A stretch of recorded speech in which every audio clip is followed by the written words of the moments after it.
Israel and Saudi Arabia were close to normalising relations prior to October 7. Many say this is part of the reason that Iran encouraged the attacks by Hamas.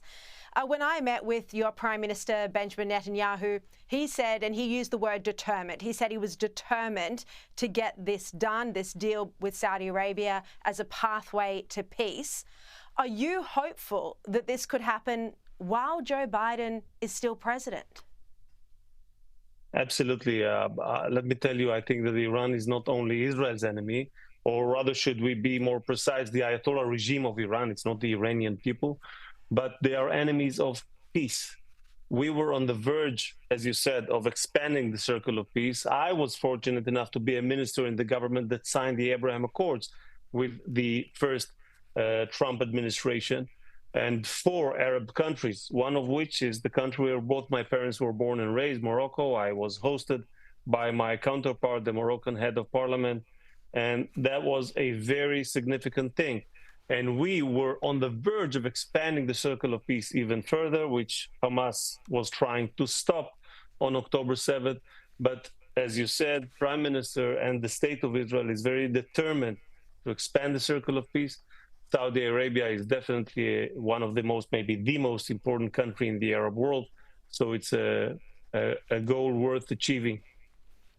Just in terms of the timing, how soon could this happen?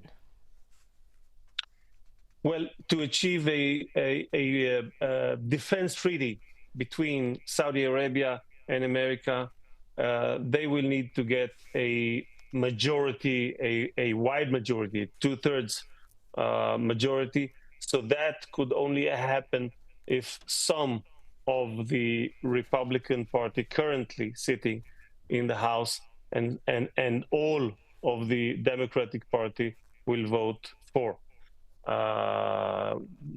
We know it's a possibility, but we assume that during President Trump's administration, which vis-a-vis Israel and U.S. relations are expected to be the golden age, but it will be more tough to bring 2/3 of the House.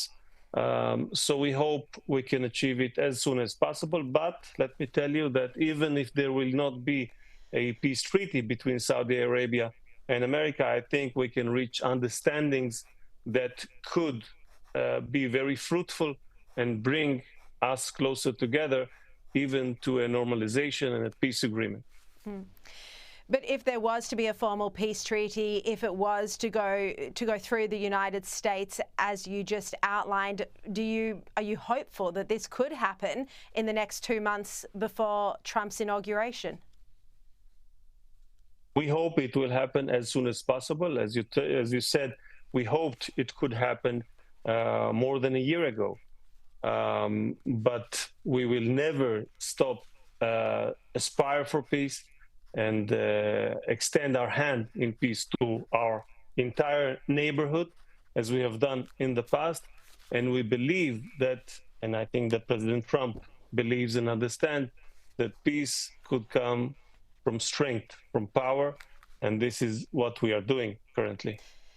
Well, I'd love to get your reaction to some of Trump's key appointments so far. Mike Huckabee, Elise Stefanik. Given we saw that Joe Biden did threaten to withhold weapons from Israel, and there were other ultimatums in recent times as well, is this a positive sign, the appointments of Mike Huckabee in particular, of how the Trump administration is planning to cooperate with Israel? Absolutely. When I see the team the dream team, if I may say so, that President Trump assembles now vis-a-vis Israel-America relations, these are great friends of Israel throughout the years. I hosted Elise recently, and I congratulated her for her appointee as ambassador in the UN.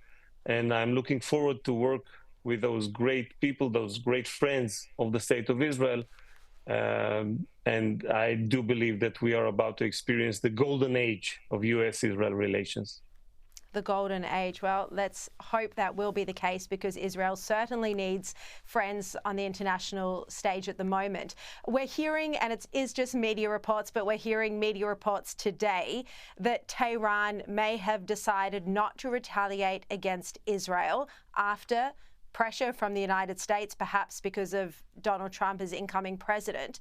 Are you hopeful that Iran might not retaliate again? Are you hopeful that these media reports will be accurate? We have shown the Ayatollah regime of Iran that we can act on Iranian soil, and we have put down a decisive reaction to their attacks upon us. If they will do a mistake and harm Israelis once again and shoot at Israelis, they're going to get another decisive reaction. Right. Amir Ohana, pleasure to have you on the show. I appreciate your time. Thank you, Sharri.